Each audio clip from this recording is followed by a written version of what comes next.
श्री स्वामी समर्थ प्रेक्षकांनो, आनंदी या मालिकेमध्ये आता जबरदस्त असा ट्विस्ट येताना आपल्याला पाहायला मिळणार आहे. फायनली मुलांसमोर येणार की आनंदी ही त्यांची मैत्रीण नसून आई आहे. आपल्या वयाच्या मुलीसोबत आपल्या वडिलांनी लग्न केलं, ही गोष्ट जेव्हा मुलांना समजतं तेव्हा मात्र मुलांच्या सहनशक्तीचा इकडे अंत होतो आणि पृथ्वी तर बाप रे, तोंडाला येईल ते युगंधरला बोलत असतो. आणि इकडे रागाच्या भरात पृथ्वी युगंधरला बोलतो की बाबा, तुम्हाला बाबा म्हणायची सुद्धा लाज वाटते. मिस्टर युगंधर निंबाळकर, एका असह्य एका आंधळ्या मुलीचा तुम्ही गैरफायदा घेतला. आनंदी आंधळी आहे आणि तुमच्याकडे भरपूर पैसा आहे, या गोष्टीचा तुम्ही जो माज केला आणि या मुलीचं आयुष्य बर्बाद केलं. आमच्या वयाच्या मुलीसोबत लग्न करताना तुम्हाला लाज वाटली नाही का? या शब्दाने आपल्या युगंधर पुढे एक सत्य उघड होणार, ते म्हणजे आनंदी आंधळी आहे. आनंदी आंधळी असल्याचं सत्य युगंधर समोर उघड होणार आणि त्यानंतर युगंधर काय करणार, हे सगळं पाहायला प्रेक्षकांनो आपल्याला खूप सारी गंमत येणार आहे आणि खूप मजा येणार आहे. पण हे सगळं मालिकेमध्ये नक्की कशा प्रकारे घडत जाणार, हे जर तुम्हाला जाणून घ्यायचं असेल तर तुम्ही आपला हा व्हिडिओ अगदी शेवटपर्यंत बघा, म्हणजे तुमच्या सगळं काही इकडे लक्षात येऊन जाईल. तर मग प्रेक्षकांनो, इकडे आपल्या युगंधरला छानपैकी स्टेजवर बोलवलेलं असतं. ग्लोबल आयकॉन हा पुरस्कार युगंधरला आता देण्यात येणार असतात. स्टेजवर बोलावून इकडे युगंधरचा खूप सुंदर पद्धतीने आता सन्मान केलेला आपल्याला पाहायला मिळणार आहे. आणि तसेच स्टेजवर आता आनंदीलाही बोलवण्यात येतं, कारण युगंधरला जो काही पुरस्कार द्यायचा असतो त्यासाठी सगळ्या तिथे जमलेल्या मान्यवरांनी ठरवलेलं असतं की तो पुरस्कार युगंधरच्या बायकोच्या हातून म्हणजे आनंदीच्या हातून युगंधरला द्यायचा. आता आनंदी बोलते की बाई, मी कसा काय हा पुरस्कार देणार, कारण मला तर काही दिसत नाही, मग मी कशी काय आता स्टेजवर जाणार. या सगळ्या गोष्टीमुळे आनंदी आता इकडे बुचकळून गेलेली असते. पण तिथे जमलेली एक महिला असते, कर्मचारी. आता तिथे ते मान्यवर असतात, अँकर असतात, ते त्या बाईला बोलतात की जा बरं आनंदी मॅडमला इकडे बोलावून आणा.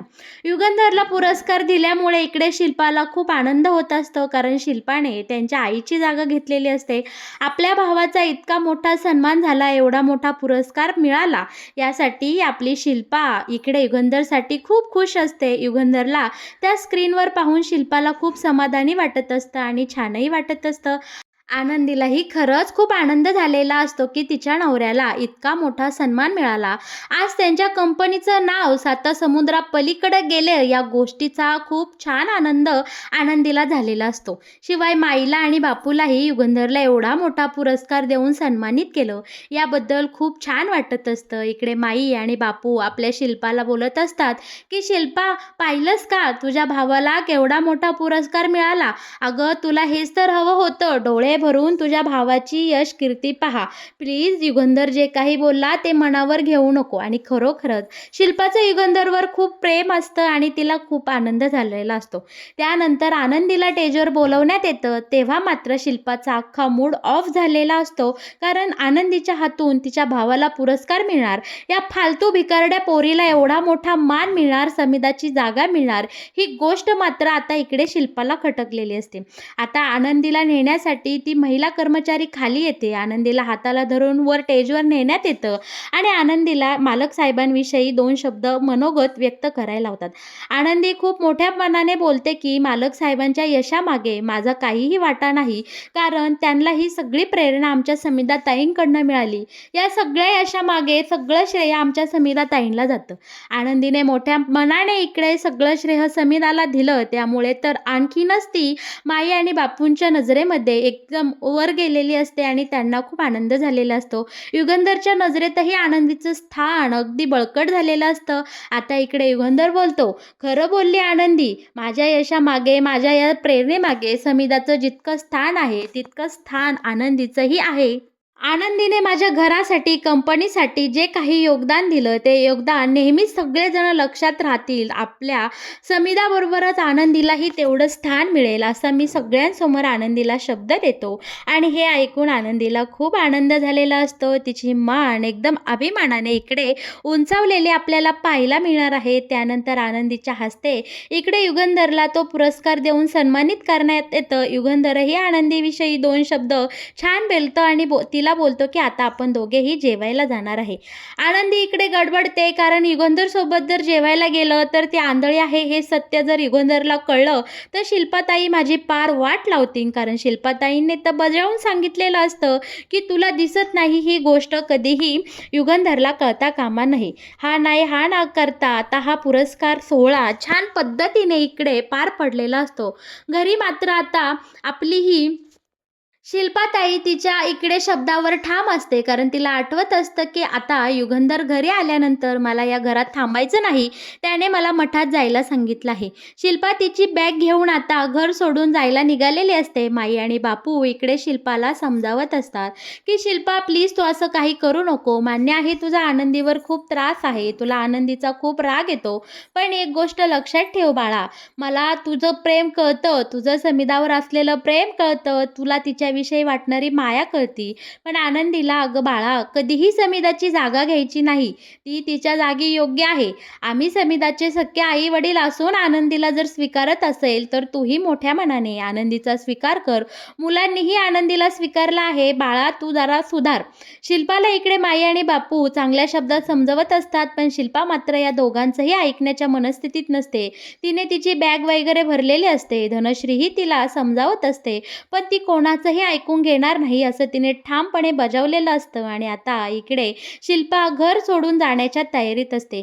माई आणि बापू शिल्पाला अगं बाळा विसरून जा सगळं, युगंधर बोलला ते सोडून दे, युगंधरची एकदा माफी माग, युगंधर तुला मोठ्या मनाने माफ करेल, असं सगळे चांगले सल्ले देत असतात. पण इकडे शिल्पा अडून राहिलेली असते की मी युगंधरची माफी मागणार नाही आणि मला या घरातही राहायचं नाही. इतक्या वर्ष या घरासाठी खूप काही केलं, पण आज युगंधर जे बोलला त्याने मला माझी लायकी दाखवून दिली आहे, हे घर माझं नाही असं स्पष्टपणे त्यांनी मला बजावून सांगितलं आहे. त्यामुळे माई आणि बापू तुम्ही मला अडवण्याचा प्रयत्न करू नका, मला या घरामध्ये राहायला आता रस राहिला नाही. आणि शिल्पा घर सोडून जायला निघालेली असते. त्याच वेळी तिथे हा विद्याधर येतो आणि बोलतो, अगं शिल्पाताई तू काय कराय निघालीस, कुठं निघाली तू, कुठे जाऊ नकोस. तेव्हा आता इकडे शिल्पा बोलते की विद्याधर मला या घरात राहायला इंटरेस्ट राहिला नाही. अगं ताई पण असं काय झालं की तू डायरेक्ट घर सोडून जायला निघाली आहे, तू माझं ऐकून घेशील का. आता इकडे माई आणि बापू बोलतात की विद्याधर बरं झालं बाबा तू आलास, तू शिल्पाला समजाव, ती हे घर सोडून जायला निघाली आहे, तू तिला अडव, कारण ती आम्हाला या घरात हवी आहे, ती नसेल तर या घराला काय शोभा राहिली रे. तेव्हा विद्याधरही इकडे आता पॅनिक झालेला असतो. तो बोलतो की हो माई आणि बापू मी इकडे ताईला समजावतो, तुम्ही या बाहेर, मी तिच्या संग बोलतो.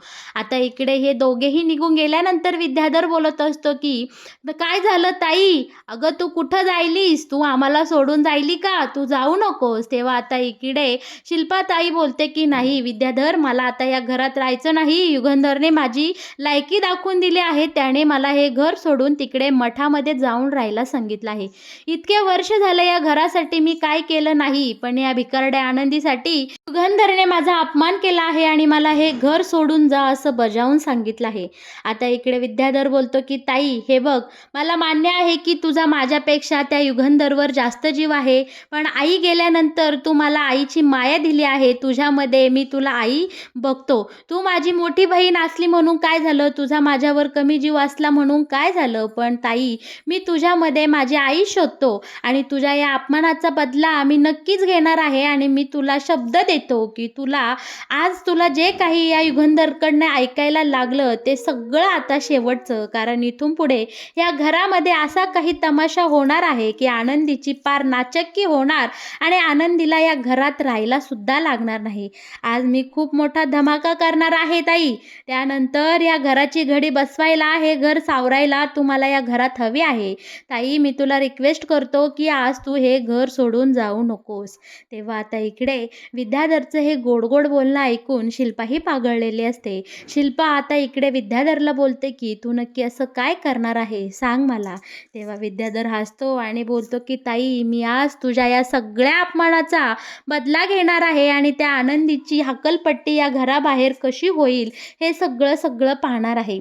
आणि प्रेक्षकांनो आता इकडे सगळं सत्य विद्याधरने आपल्या शिल्पाला सांगितलेलं असतं आणि बोलतो की शिल्पाताई मुलांना माहीत नाही की आनंदी आनंदी ही त्यांची आई आहे, ती या घरची नोकर आहे हेच माहीत आहे. कारण आनंदीने जी चिठ्ठी पृथ्वीसाठी लिहिली होती ती मी रात्रीतून बदलली आणि तिथे वेगळीच चिठ्ठी टाकली आहे. आनंदी या भ्रमात आहे की मुलांना सगळं माहिती आहे की ती त्यांची आई आहे, युगंधरची बायको आहे. पण असं काहीही नाही झालेलं. बरं का ताई, हा भ्रमाचा भोपळा आता मी फोडणार आणि या घरामध्ये एक नवीन वादळ घेऊन येणार. ही गोष्ट ऐकताच इकडे शिल्पा मात्र शॉक झालेली असते. शिल्पाला खूप मोठा धक्का बसलेला असतो. शिल्पा बोलते की "अरे विद्याधर, तू काय बोलतोय हे?" तेव्हा विद्याधर बोलतं की "हो ताई, तू जे ऐकलं तेच मी बोललो आहे आता." आता विद्याधर म्हणत असतो की आता हीच खरी वेळ आहे की पोरांना हे सत्य कळण्याची, पोरांसमोर ही गोष्ट आणण्याची की आनंदी त्यांची आई आहे, आनंदी त्यांच्या बापाची बायको आहे. हे सगळं कळल्यानंतर पोरच निर्णय घेतील की ही आनंदी या घरामध्ये राहणार का ती राहणार. आता शिल्पा म्हणते की "अरे ह्या सगळ्याने खूप मोठा गोंधळ उडेल." तेव्हा आता इकडे विद्याधर बोलतो की "ताई, उडू दे काय गोंधळ उडायचा तो, कारण आता अख्ख्या जगासमोर इकडे दादाने त्या आनंदीला त्याच्या बायकोचं म्हणून दर्जा दिला आहे, स्वीकार केला आहे. आज ना उद्या मुलांना ही गोष्ट कळणार आहे. त्यापेक्षा आपण दोघे मिळून पोरांना ही गोष्ट सांगूया, म्हणजे पोरांच्या नजरेत आपण सेफ राहू आणि जो काही आळ यायचा तो त्यांच्या बापावर आणि ह्या आनंदीवर येईल. जो काही धुडकूस व्हायचा तो या सगळ्यांमध्ये होईल. आपण दोघेही यामध्ये नामानिरळे राहूया." आता मात्र इकडे शिल्पाला आज पहिल्यांदा विद्याधरची ही आयडिया आवडलेली असते आणि आता विद्याधरच्या हो मध्ये हो मिळवत शिल्पासुद्धा या सगळ्या प्रकरण करायला, हा सगळा तमाशा करायला तयार होते. आता पोरं एक एक करून घरी आलेले असतात. प्रांजलचं डिस्चार्ज करून आता इकडे आपली मिथाली त्याला घरी घेऊन आलेली असते आणि त्यानंतर पृथ्वीही तिकडे मुंबईवरून घरी परतलेला असतो. घरी आल्या आल्या इकडे काकाने आणि आत्याने पोरांचे फुल कान भरलेले असतात. त्यांना सगळं सत्य सांगितलेलं असतं की बोललेलं असतं की तुमच्या बापाने आनंदीसोबत लग्न केलं आहे आणि आज एवढा मोठा पुरस्कार सोहळ्यामध्ये तिला म्हणून बायकोचा दर्जा देत तिला मिरवायला घेऊन गेला आहे. हे सगळं ऐकताच पोरांच्या पायाखालची जमीन हादरलेली असते. त्यांना हे सत्य पचवणं खूप अवघड गेलेलं असतं. त्यातल्या त्यात पृथ्वीचा आनंदीवर खूप मोठा विश्वास असतो आणि ही पोरं हे सगळं ऐकून शॉक झालेली असतात. सगळ्यात महत्त्वाचं म्हणजे मुलांना एक गोष्ट खटकलेली असते, ती म्हणजे आनंदी आंधळी आहे. एकतर ती माझ्यापेक्षा लहान आहे. आमच्या वयाच्या पोरीसोबत बापांनी लग्न का केलं? पोरांसमोर आता युगंधरची एक वेगळी प्रतिमा इथे तयार झालेली असते.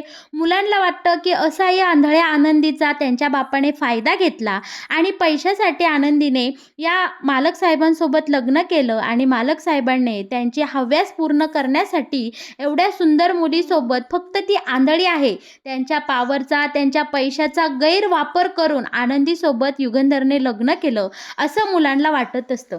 आता मात्र त्यांच्या नजरेत त्यांचा बाप पुरता उतरलेला असतो. युगंधरची इमेज पोरांच्या नजरेमध्ये पूर्णपणे गेलेली आपल्याला इकडे पाहायला मिळणार आहे.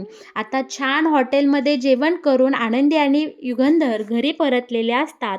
घरी आल्या आल्या पोरांनी या दोघांचंही चांगलं दणक्यात स्वागत केलेलं असतं. इकडे पृथ्वीला पाहून युगंधर जवळ जातो आणि बोलतो, "अरे पृथ्वी, कशी झाली मीटिंग? सगळं काही छान झालं ना?" तेव्हा पृथ्वीचा सूर आता इकडे अख्खा बिघडलेला असतो. तो बोलते की "मिस्टर युगंधर निंबाळकर, मला मुंबईला पाठवून चांगलीच रासलीला करायला गेले होते, बरोबर ना? तुम्ही आपलं कुटुंब उद्ध्वस्त केलं आहे. आमच्या आईचा मान ह्या बाईला देऊन तुम्ही पूर्णपणे आम्हाला इकडे पोरकं करून टाकलं आहे. मिस्टर युगंधर निंबाळकर, तुमच्याकडनं तर कधी काही अपेक्षा नव्हतीच माझी, पण आनंदी, तूही असं वागलीस? अगं, या एवढ्या मोठ्या म्हाताऱ्या माणसासोबत लग्न करताना तुला लाज नाही वाटली का? अगं, बापाच्या वयाचा माणूस आहे हा आणि तू त्याच्यासोबत लग्न केलं."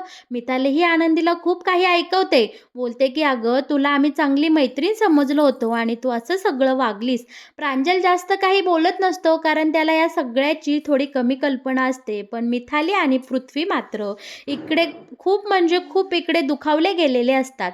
आता इकडे रागाच्या भरात पृथ्वी बोलत असतो युगंधरला की "युगंधर निंबाळकर, एका असह्य आंधळ्या मुलीचा तुम्ही फायदा घेतला. तुमच्या पैशाच्या जोरावर, तुमच्या पॉवरच्या जोरावर तुम्ही एका मुलीचं आयुष्य बर्बाद केलं आहे. तुम्हाला बाप म्हणून घ्यायची मला लाज वाटत आहे."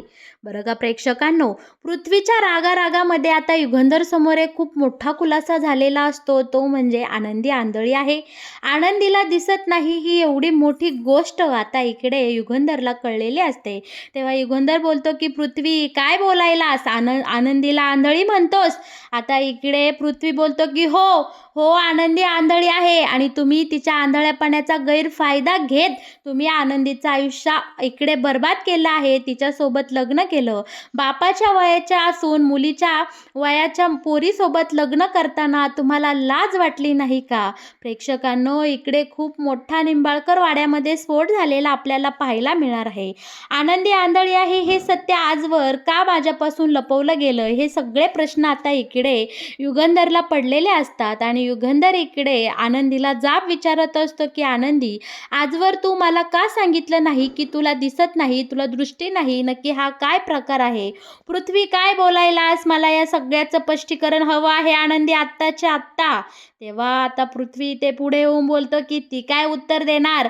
अहो ती काय उत्तर देणार? मी तुम्हाला उत्तर देतो की तुम्ही सगळा हा दिखावा करत आहात. तुम्हाला आधीपासून माहीत होतं की आनंदी आंधळी आहे, पण एवढी सुंदर मुलगी जर तुमची बायको होणार असेल, तर तुम्ही तिच्यासोबत नक्की लग्न करणार म्हणजे करणार. कारण तुमचा हा आजचा अवतार पाहून किंवा तुम्ही तिच्यासोबत लग्न केले ही गोष्ट जर आम्हाला पचत नाही, तर तिला काय कळणार हो? ती तर बिचारी आंधळी आहे.